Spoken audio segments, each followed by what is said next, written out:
Halo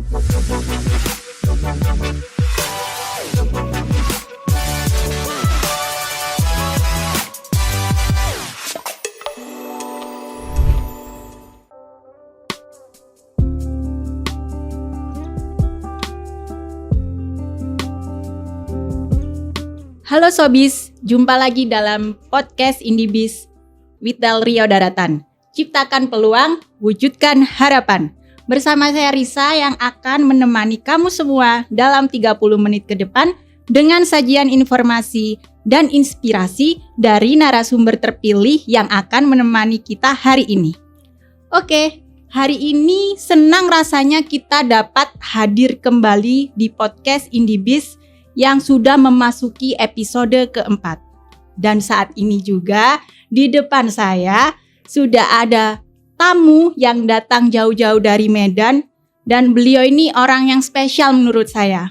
Kenapa dibilang spesial? Karena beliau ini datang ke sini khusus untuk membahas infrastruktur yang ada di Ridar ini. Siapakah beliau ini? Ya, beliau adalah Bapak Suherman atau Pak Herman, selaku Deputi EVP Telkom Regional 1 Sumatera. Selamat datang Pak Herman di bumi lancang kuning ini. Siap, terima kasih banyak. Salam kenal Bapak, saya Risa. Terima kasih Mbak Risa, selamat siang. Oke Pak, sebelumnya saya mengucapkan terima kasih banyak karena Bapak bersedia hadir dalam podcast kali ini. Dan sekarang ini udah memasuki podcast episode keempat. Kita di sini ngobrolnya santai-santai aja ya Pak, karena sesuai temanya di podcast Indibis with Del Rio Daratan ini ngobras alias ngobrol santai-santai. Oke Pak, sebelumnya Bapak emang pernah udah ke Pekanbaru? Kalau ke Pekanbaru terbilang sering. Oh sering ya Pak ya?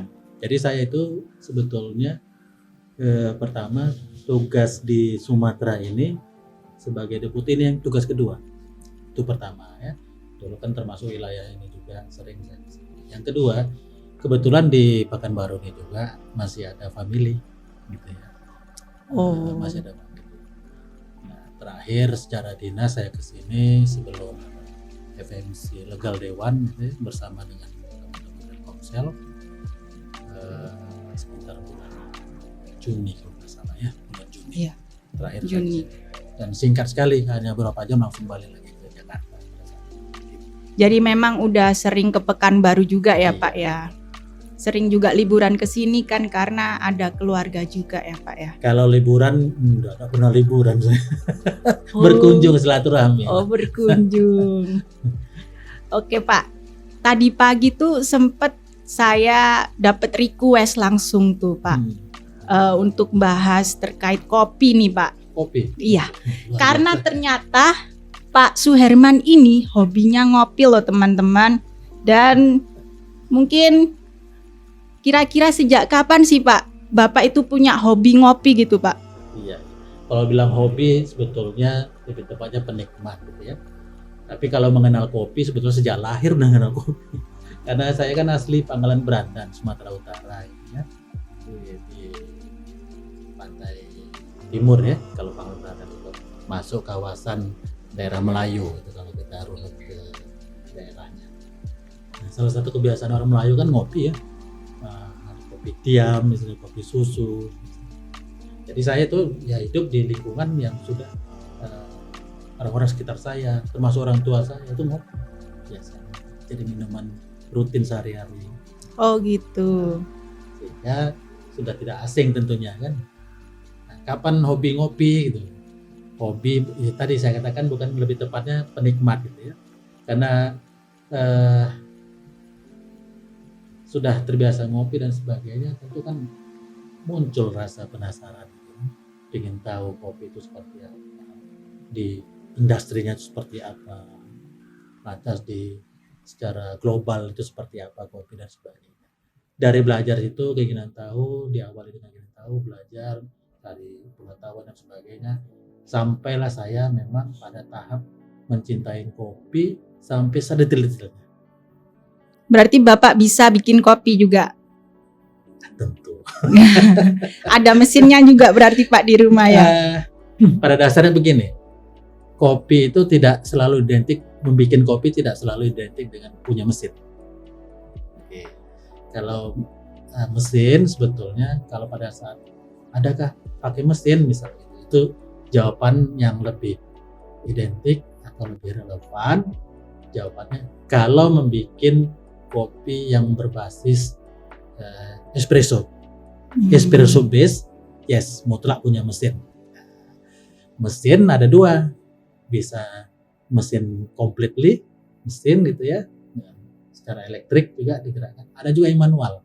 Jadi bikin kopi yang berbasis espresso tidak identik selalu pakai mesin, pakai manual juga ada. Jadi kayak bikin gitu ya Pak ya, dengan tekanan minimal 8 bar, dengan tingkat kehalusan sudah ditentukan gitu kira-kira, dan jenis kopi juga. Ngomong-ngomong jenis kopi nih Pak, saya kan orang awam juga ya terkait kopi. Itu kalau kesukaan Bapak itu lebih ke Robusta atau Arabica sih Pak? Nah, mungkin secara basically harus kita ketahui bahwa pada dasarnya apakah itu Robusta terlebih Arabica, kopi itu diciptakan sebagai satu minuman yang diciptakan pada dasarnya enak dengan cita rasanya masing-masing. Iya. Apa itu Robusta, apalagi Arabica. Nah, menjadikan dia itu tetap enak itu tergantung prosesnya. Proses dari mulai metik sampai dengan penyeduhan. Nah, bahkan sampai wadahnya itu sendiri, bentuknya seperti apa, bahannya seperti apa. Nah, pertanyaannya, mana lebih suka, Robusta atau Arabica? Yang mostly saya banyak lebih sering gitu ya, yang Arabica. Bukan berarti saya nggak suka Robusta. Yeah. Robusta itu, nah kalau di domestik ada Robusta dengan cita rasa yang istimewa. Ada 2 lokasi ya, di daerah Bengkulu, Kapahiyang, di Temanggung. Itu secara umum Robustanya punya cita rasa yang khas. Kalau Arabica kenapa lebih sering? Karena memang spektrum Arabica itu, jenis Arabica punya spektrum rasa yang lebih kompleks gitu ya. Jadi pahitnya tuh sedikit, bisa rasa buah dan sebagainya. Oh iya, lebih variasi juga lebih variasi, ya Pak ya. Betul. Taste-nya tuh lebih bervariasi. Jadi teman-teman kalau misalnya pengen kopi Robusta, pilihnya yang di daerah Bengkulu tadi ya Pak. Dari Bengkulu, yang satu Bengkulu daerah Kapahiyang, satu lagi Temanggung. Di Temanggung, Jawa Tengah. Oh ya Pak, kalau ngopi tuh paling jauh nih Pak, di mana Pak Bapak? Mungkin paling jauh, mungkin Bapak pernah ke negara mana gitu terus sambil ngopi gitu. Pernah gitu nggak Pak? Di Amerika. Berarti paling jauh di Amerika ya Pak ya? Iya. Bukan khusus ngopi, tapi pernah ngopi di sana. Bapak kopinya dari Indonesia juga Pak? Itu kebetulan saya ingin membandingkan pertama yang Starbucks. Karena Starbucks itu kan udah global ya. Yang kedua pengen secara produk lokalnya gitu ya. Ternyata kita bisa memastikan kopi dengan varian yang lebih banyak dan lebih enak ada di negara kita. Oh gitu ya Pak ya. Iya. Di sana juga banyak nggak sih Pak kopi dari Indonesia gitu? Dari Indonesia ada, tapi dia menyebutkannya lebih spesifik. Misalnya kopi Bali, gitu. Kopi Toraja gitu, tidak menyebutkan Indonesia. Oh gitu ya, langsung daerahnya langsung gitu daerah. Ya Pak ya. Oh ya, pernah dengar nggak Pak? Kalau di kopi tuh ada wejangan kayak gini. Minum kopi itu jangan pakai gula, atau minum kopi itu jangan diseruput. Itu bener nggak sih Pak? Ada wejangan kayak gitu? Nah, saya kira itu bagian dari, bukan wejangan ya, itu bagian dari kelompok yang memiliki keyakinan tentang itu gitu ya. Tapi secara umum kalau kita bicara jenis Arabica tadi ya, Arabica itu punya rasa yang kompleks, termasuk rasa manis dan sebagainya. Sehingga bagi coffee lover, menikmati Arabica itu memang tanpa gula. Nah, karena taste-nya itu sudah muncul dari dalam kopi itu sendiri, termasuk rasa manis. Oh iya. Sensor rasa di dalam tubuh kita, terutama di mulut, di hidung, di lidah, itu memang harus dikalibrasi, dilatih untuk mengenali rasa-rasa itu. Dan pada saat kita sudah bisa mengidentifikasi rasa melatih indera-indera perasa tadi, maka nikmat kopi itu akan didapat dengan natural. Dan sepertinya saya belum bisa menikmati enaknya kopi itu seperti apa Pak sampai sekarang. Perlu dicoba. Ya saya sih sampai sekarang cuman beli kopi seger udah habis gitu aja sih Pak, nggak sampai yang kayak Bapak sih. Oke teman-teman, kalau ngomongin kopi sama Pak Hermani pasti kita bisa habis 2 SKS ya. Iya 2. Lebih ya Pak ya. Berarti lanjut podcastnya nanti malam ya Pak ya. Jadi langsung aja Pak, kita kopi bahasannya kita tutup dulu ya. Siap. Pak ya. Kita langsung ngomong-ngomong nih Pak, sebelum jadi DFVP ini, saya sempat kepo histori Bapak ini sebelumnya di NITS ya Pak ya, di bagian GCT gitu kan Pak. Dan juga pernah menjadi Deputi Kepala Probis FMC. Berarti Bapak ini ikut andil langsung ya Pak dalam pembentukan transformasi itu kan ya Pak? Gitu kira-kira. Nah itu gimana sih Pak perasaan Bapak? Pertama terkait dengan di Probis FMC dulu ya. Pada saat manajemen memberikan kepercayaan kepada kami, salah satu kepada saya sebagai leader dalam menjalankan dan menyiapkan transformasi FMC, itu pertama saya surprise gitu. Pertanyaannya dalam arti kenapa saya? Apakah capability saya ini bisa? Karena mengingat transformasi yang proses FMC ini cukup besar, dan isu tentang transformasi FMC ini bukan hanya isu domestik, tapi isu global. Udah sampai keluar gitu ya Pak ya? Iya. Belum lagi nilai transaksi juga besar, nilai bisnisnya besar, triliunan rupiah, dan punya aspek sangat strategis bagi Telkom Group ke depannya. Karena di samping di dalamnya itu mengandung harapan-harapan besar ke depan, saat bersamaan juga memiliki potensi-potensi yang harus kita eliminir, potensi-potensi negatif. Resikonya ya Pak ya. Sehingga ini menjadi sangat strategis, dan harusnya yang menjalankan ini tentunya pasti harus memiliki capability yang lengkap, capability mumpuni dan kompleks gitu ya, dari aspek bisnis seluruhnya, aspek bisnis, aspek strategis, aspek operasional dan sebagainya. Karena ini yang di transfer adalah IndiHome secara bisnis secara resmi. Jadi sempet shock juga ya Pak waktu dapat shocknya mandat sendiri, seperti itu. nggak diperlihatkan ke orang. Surprise lebih tepatnya surprise gitu ya Pak ya. Dengan seperti itu saya langsung coba men-setup diri ini bertumpu kepada kami atau kepada saya ini masa depan Telkom. Ini startingnya dari 5 strategi yang lain, ini startingnya. 5 move itu ada 5 ya. Yang pertama ini FMC, ini starting. Artinya di samping yang saya jelaskan tadi, juga ini sebagai yang pertama startingnya, maka ini menjadi referensi. Iya. Ya, referensi, kalau sukses menjadi referensi bahwa yang lain itu punya optimisme untuk dijalankan 4 strategi lain. Gitu pun sebaliknya, kalau ini gagal menjadi referensi yang lainnya nggak jalan gitu kira-kira.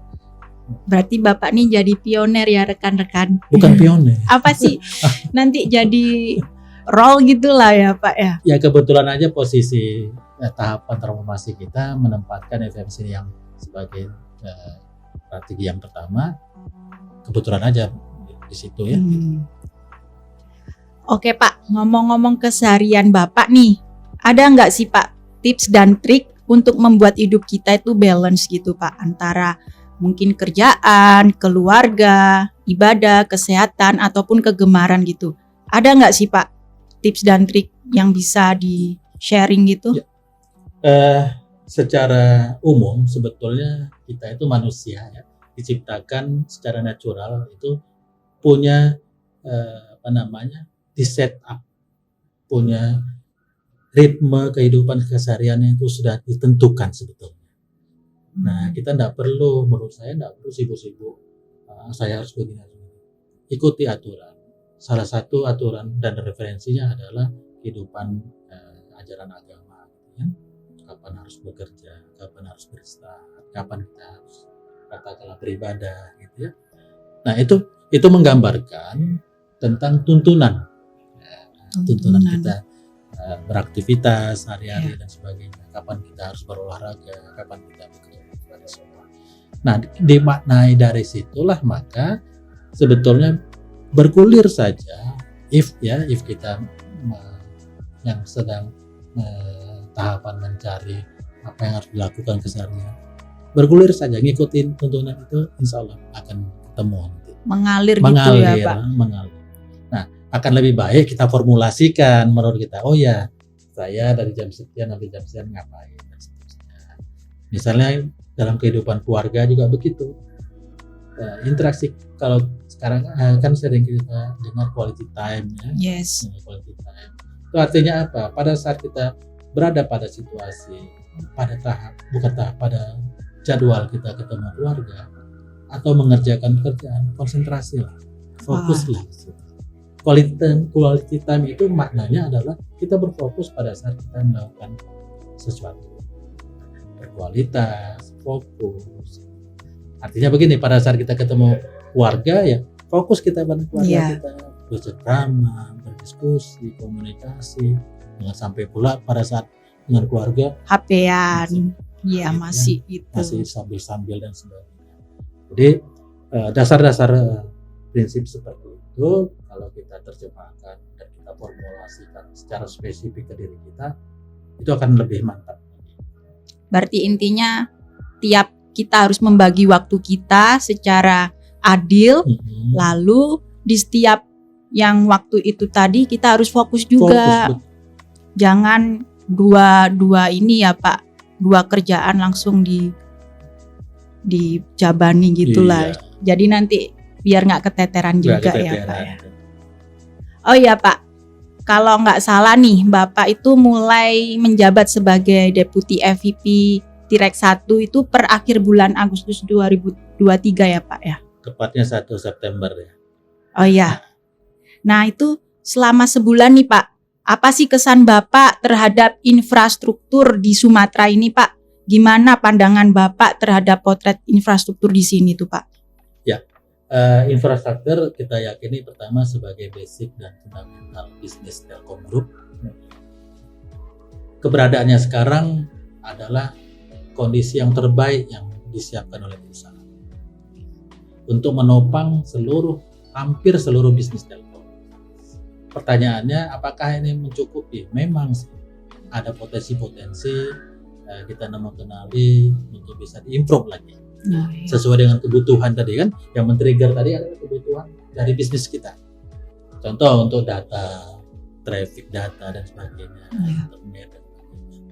Ya kita melihat bahwa secara umum oke, ya, tapi masih ada celah-celah untuk kita improve lagi sesuai dengan kebutuhan.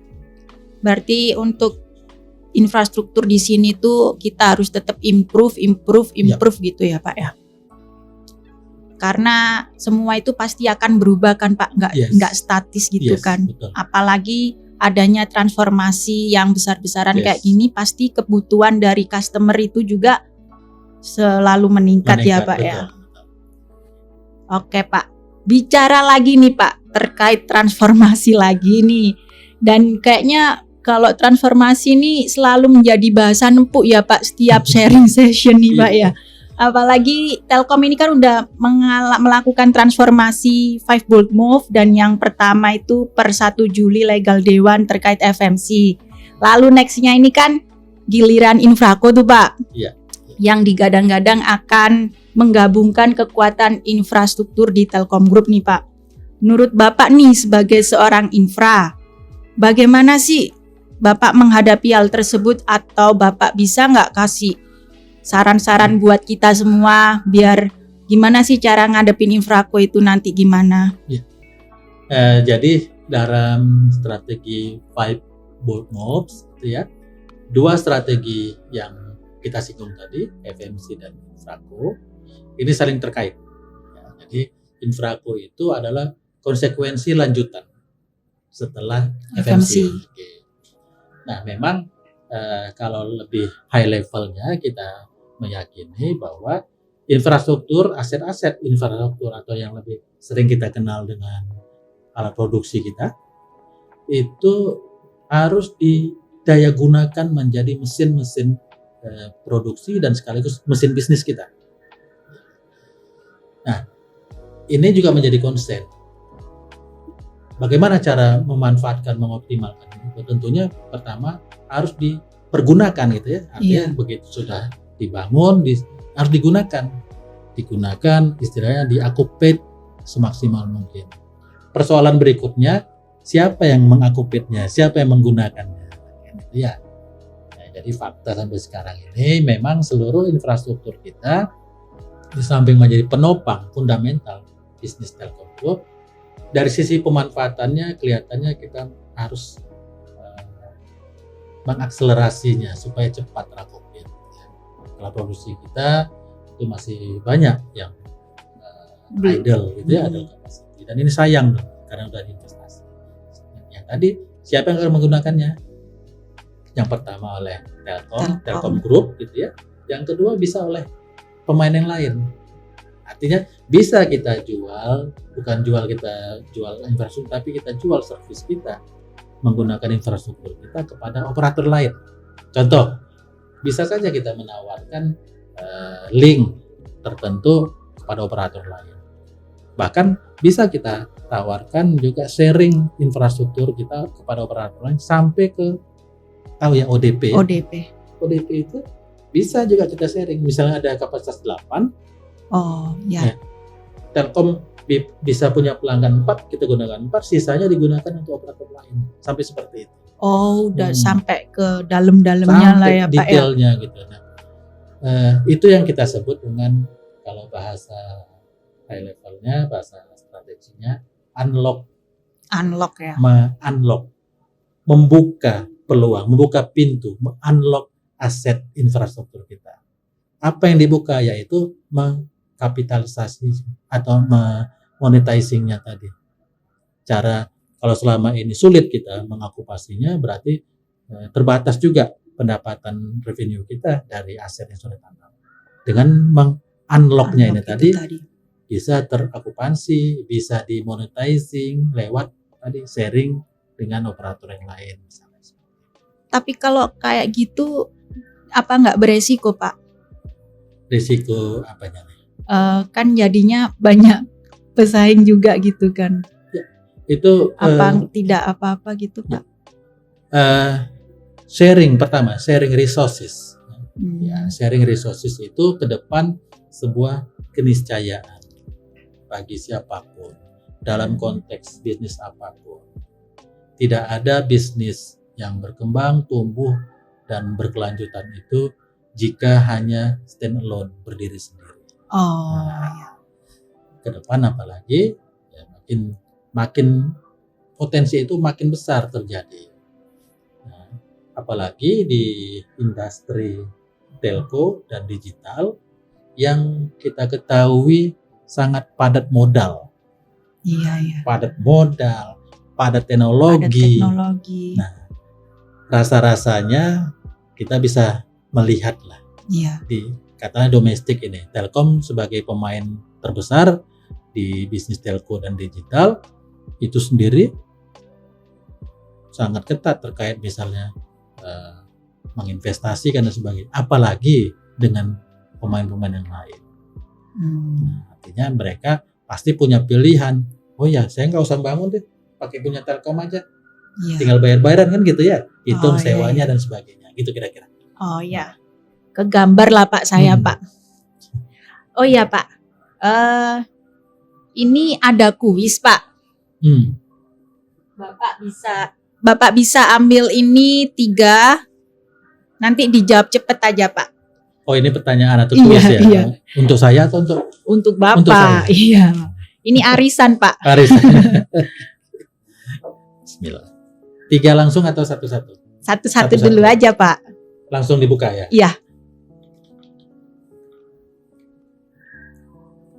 Saya bacakan ya.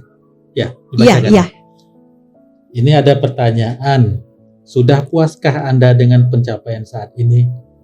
Aduh, ini pertanyaannya pertanyaan religius ini sebetulnya. Dijawab cepet Pak. Ya. Ini kuis Pak. Oke. Jadi begini, tentang puas atau tidaknya, pertama ada 2 dimensi yang harus kita sikapi terhadap capaian-capaian apapun itu. Pertama adalah syukur. Syukur. Ya. Yang kedua adalah terus improve. Bahasa lain dari tidak puas itu adalah bahasa terus mengimprove. Bahasa halusnya terus mengimprove itu berarti kita belum puas dengan capaian sekarang. Belum puas bukan dalam arti negatif ya, Iya. terus mengimprove gitu. Maka tadi syukur apa yang sudah didapat, apapun itu. Jelek sekalipun syukur, apalagi capaiannya bagus, pasti lebih tinggi lagi syukurnya. Yang kedua, terus mengimprove. Mengimprove mencerminkan tadi, oh ya saya kalau dapatnya 100% pasti masih ada celah ini. Masih ada peluang ke depannya bisa lebih bagus di atas 100%. Gitu kira-kira. Jadi teman-teman, statement pertama nih yang harus di highlight adalah improve dan syukur. Ya. Oke Pak, next. Lagi ya? Iya Pak. Atau saya yang bacakan Pak. Boleh. Ini apa sih Pak? What's the next you do in long terms? Apa yang dilakukan Bapak nih untuk kedepannya? Personal atau Personal aja personal Pak. ya? Kalau dalam jangka waktu depan, kalau secara dimensi waktu lah saya, dimensi batas yang sudah pasti saya mengabdi di Telkom adalah pensiun gitu ya. Pensiun saya itu Oktober 2024 23. Oh, tahun 2024. depan. Oh iya 2024 ya tahun depan. Tahun depan. Maka apa yang harus saya lakukan? Tentunya maksimal memberikan terbaik bagi perusahaan ini. Apa ukurannya? Menjadikan Telkom Regional Sumatera ini sebagai Telkom terbaik. Amin ya robbal alamin. Mohon doanya. Iya Pak, semangat Pak. Yang penting kita tetap syukur dan improve. Oke Pak, terakhir Oh, iya. Pak. Oke Pak. Momen yang tidak terlupakan di tahun 2023 ini Pak. Karena kan tahun 2023 ini udah tinggal menghitung bulan ya Pak. Momen apa sih menurut Bapak yang nggak terlupakan itu? Tentunya momen itu tadi yang disebut Mbak tadi, legal dewan. Oh, Ya, itu luar biasa. Saya sejak awal sulit membayangkan itu bisa terjadi gitu ya, dengan situasi yang seperti saya jelaskan tadi. iya. Transaksinya triliunan gitu ya, bisnisnya ini diserahkan dari Telkom Parent ke Telkomsel. Kalau bahasa umum udah enak-enak kita bangun kok diserahkan ke orang lain Iya. gitu kan, walaupun even sekalipun itu anak perusahaan Iya, masih satu keluarga, tapi ada rasa nggak rela, nggak gitu. rela. Termasuk saya secara personal gitu, kenapa sih gitu kan. Oh, berarti Bapak ada Bukan nggak rela, ada sempat iya. terbersit. Aduh, saya sebagai pelaku yang ikut melahirkan, ikut membesarkan, gitu kira-kira kan. Saya rasa itu manusiawi ya, manusiawi. Oh, iya. Nah, pada saat yang bersamaan saya ditugaskan untuk memberikan ini, gitu. Bukan hanya menonton, memberikan ini kepada teman atau saudara kita, Saudara gitu ya. kita. Itu satu. Yang kedua, ini masa depan Telkom dengan segala macam, dengan kebesaran nilainya dan segala macam peluang dan sekaligus resiko. Jadi dipertaruhkan semua di sana. Ya. Sehingga momen pada saat legal dewan secara resmi itu di sana itu menjadi puncak dari segala apa yang perasaan itu tadi itu. Udah campur aduk Campur nano-nano aduk. gitu ya Pak.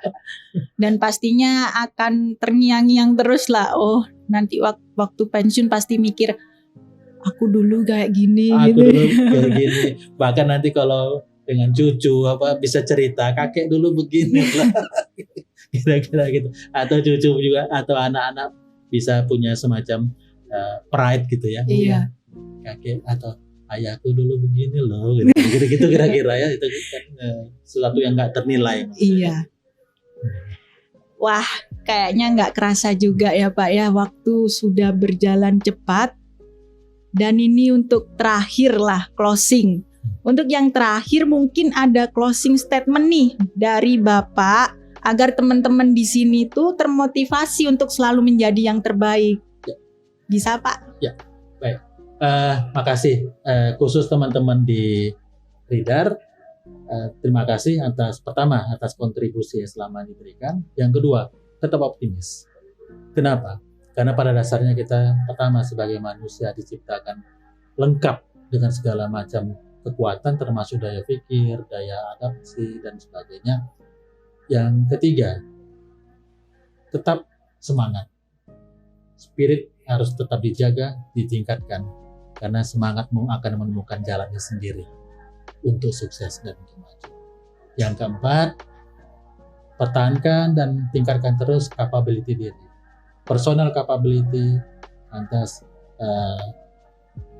komunitas capability atau organisasi capability ditingkatkan dengan berbasis kepada fundamental capability kita. Dengan fundamental capability yang baik dan bagus, akan gampang tumbuh di atasnya capability yang lainnya, dan itulah sebagai modal kita untuk beradaptasi. Apapun yang terjadi berubah, kita sanggup mengatasi dan melewatinya. Intinya kita harus selalu berubah dan menjadi yang terbaik ya Pak ya.